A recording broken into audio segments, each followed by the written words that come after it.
Kata ya Nguruwe wameishukuru halmashauri ya mji Newala kuwapatia elimu ya kilimo cha kisasa kupitia mpango wa mashamba darasa.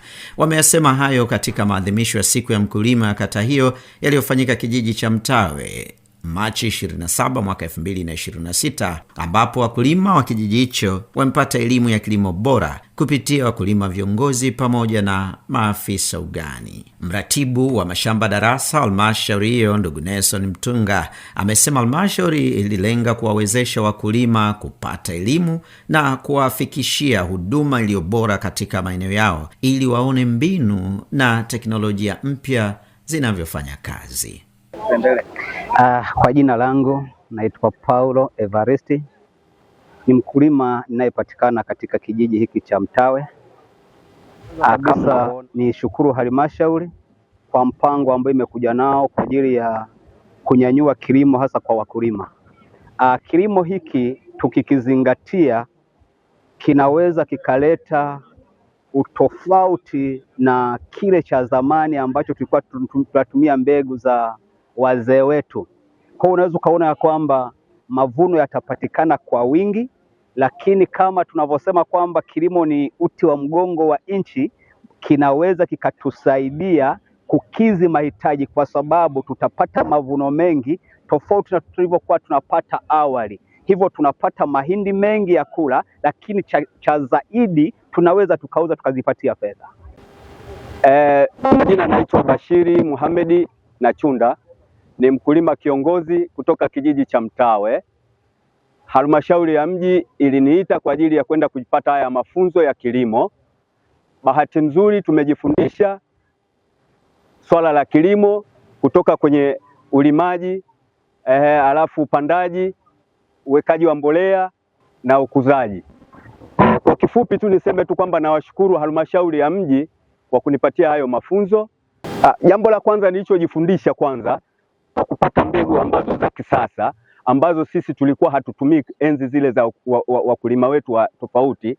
Mimi binafsi nilikuwa natumia mbegu zisizokuwa za makampuni hizi ambazo zimetengenezwa kama mbegu.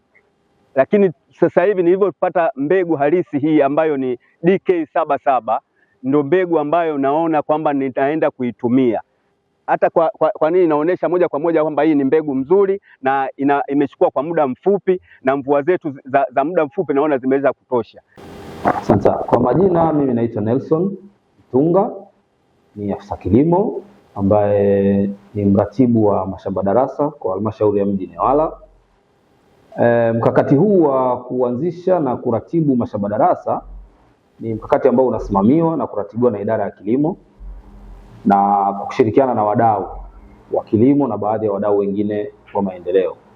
Na malengo makubwa ni kusambaza teknolojia ya kilimo bora cha kisasa kwa wakulima, ikiwa na lengo la kuongeza tija, kuongeza uzalishaji, kuhakikisha usalama wa chakula, lakini pia kumsaidia mkulima kuzalisha ziada ambayo anaweza kuitumia kama chanzo cha kipato. Tumeshirikiana na wadau wengine kama ilivyo Baraza la Kilimo Tanzania, ACT, Agriculture Council of Tanzania, lakini pia tumeshirikiana na wadau wa wazalishaji wa pembejeo, hasa kampuni ya Bayer Tanzania Limited. Hawa na wazalishaji wa mbegu pamoja na viuatilifu mbalimbali vinavyotoka kwenye mazao. Tulishirikiana na hawa wadau wengine kuandaa mafunzo kwa wakulima pamoja na maafisa ugani kwa kata zote 16 za halmashauri ya mji Newala, lakini pia tulishirikisha wadau wa pembejeo, wauzaji wa pembejeo kwenye mafunzo hayo ili waweze kuona kile ambacho tunaenda kuwafundisha wakulima, lakini pia na wao kuwapa picha ya nini kinahitajika sokoni na nini kinafaa kwenye mazingira yetu. Mara nyingi tumekuwa na hiyo changamoto ya kutokufikia yale malengo hasa ya uzalishaji. Kama idara tukakaa chini na kufikiria, tukaona ni namna gani bora inaweza kutusaidia kuweza kuongeza huu uzalishaji. Tukagundua tu ni kuongeza elimu kwa wakulima na kuwafikishia huduma iliyo bora karibu zaidi. Ndio maana tukashirikiana na hao wadau wengine. Kwa upande wa tofauti ipo kubwa sana ambayo tumeiona ya uzalishaji wa zile mbegu ambazo walikuwa wanatumia awali. Wengi walikuwa wanatumia mbegu za kienyeji, na ukilinganisha na hizi mbegu za kisasa ambazo tumeletewa na kampuni ya Bayer International, hizi aina ya DK,